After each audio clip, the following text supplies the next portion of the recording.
1855 সালে 30 June British সাম্রাজ্যের ভিত কেঁপে উঠেছিল সাঁওতাল বিদ্রোহে। এই আন্দোলনের ধ্বনি ছিল হুল, যার আক্ষরিক অর্থ বিদ্রোহ। তাই প্রতি বছর 30 জুন হুল দিবস হিসেবে পালিত হয়। একই পরিবারের 6 ভাই বোন সিধু, কানহু, বিরসা, চাঁদ, ভৈরব আর 2 বোন ফুলমণি ও ঝানু মুর্মুর নেতৃত্বে এই আন্দোলন শুধুমাত্র ভারত নয়, পৃথিবীর ইতিহাসে জায়গা করে নিয়েছে। সাঁওতাল বিদ্রোহ এক দৃষ্টান্তই বটে। শাসকের শোষণ, অত্যাচার, বঞ্চনার বিরুদ্ধে মাথা উঁচু করে অধিকার রক্ষার এই সংগ্রাম আজও প্রেরণা দেয় মানুষকে।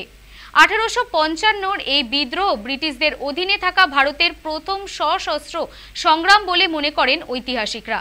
তাই এ দিনটিকেই স্মরণ করতে রবিবার বারাসাত পুরসভা সংলগ্ন আদিবাসী ক্লাবে পালিত হলো হুল দিবস। এদিন বীর শহীদের স্মরণ করে তাদের ছবিতে মাল্যদান ও পুষ্পার্ঘ্য অর্পণ করেন বারাসাত পুরসভার চেয়ারম্যান অশ্বনী মুখার্জি। উপস্থিত ছিলেন স্থানীয় কাউন্সিলর অভিজিৎ নাগ চৌধুরী সহ অন্যান্য কাউন্সিলর ও সিআইসিরা। পাশাপাশি উপস্থিত ছিলেন সংশ্লিষ্ট এলাকার আদিবাসী সম্প্রদায়ের বহু মানুষ।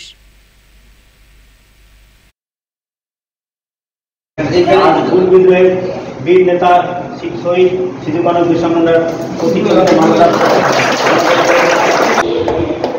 মাল্যদান করতে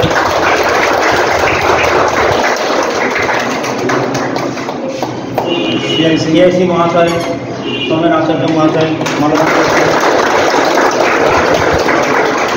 ভাবনাটা তো না পারা থেকে ভাবনা। বারাসাত শহরে বহু আদিবাসী সমাজের মানুষ বসবাস করেন, আমাদের সহনাগরিক। স্বাভাবিকভাবেই আজ সকালবেলা আমাকে মাননীয় সাংসদ দিল্লি থেকে ফোন করেছিলেন, করে আমাকে বললেন, কারণ বিগত দিনেও এই দিনে আমরা থালা এই দিনে দেয়, এটা খুব পবিত্র দিন, হুল দিবস আমরা দিয়েছিলাম ওর নির্দেশে। উনি আমাকে মনে করানোর চেষ্টা করলেন, এর আগেও তো এই প্রোগ্রামটা করেছিস, আজকে কি প্রোগ্রাম। তো স্বাভাবিকভাবেই সেই কথোপকথনে উঠে এলো বারাসাত শহরে সিধু কানু এবং বিরসা মুন্ডার কোনো আবক্ষ মূর্তি নেই।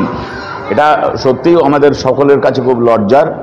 তা আমি তখন আমাদের পৌর পরিষদ সদস্য, এই অঞ্চলের পৌর প্রতিনিধি অভিজিৎকে ফোন করি, কারণ এইখানেই মানুষ খুব একত্রিতভাবে এরা একসাথে থাকেন।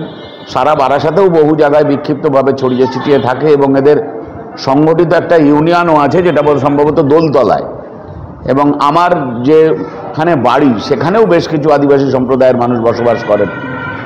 এদের সকলকে নিয়ে আমাদের ভাবনা, এবং এই কথাটা সাংসদ নিজে আমাকে বললেন যে এদের এই সামনে যদি জায়গা আমরা পাই, আমরা আগামী কিছুদিনের মধ্যে মানে পরবর্তী হুল দিবসটা আমরা এমপিকে সাথে নিয়ে আমরা এখানে পালন করতে চাই।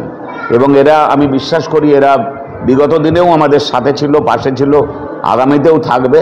আমরা সবাই মিলেমিশে একসাথে থাকব, এই বিশ্বাস ওদের মধ্যেও যেমন আছে, আমরা যারা পৌরসভা পরিচালনা করি আমাদের মধ্যেও আছে। আমরা যে আদিবাসী সমাজের সঙ্গে রয়েছি, তাদের সংস্কৃতির সঙ্গে আমরা যুক্ত, সুতরাং তাদের এই যে আবক্ষ মূর্তি সিধু কানু বা বিরসা মুন্ডার, সেটা আমরা এই অঞ্চলেই আমরা আগামী দিন জায়গা করে প্রতিষ্ঠিত করব এবং সাংসদের ইচ্ছা মতো, চিন্তা মতো আগামী বছর এই হুল দিবসেই তা উদ্বোধন হবে।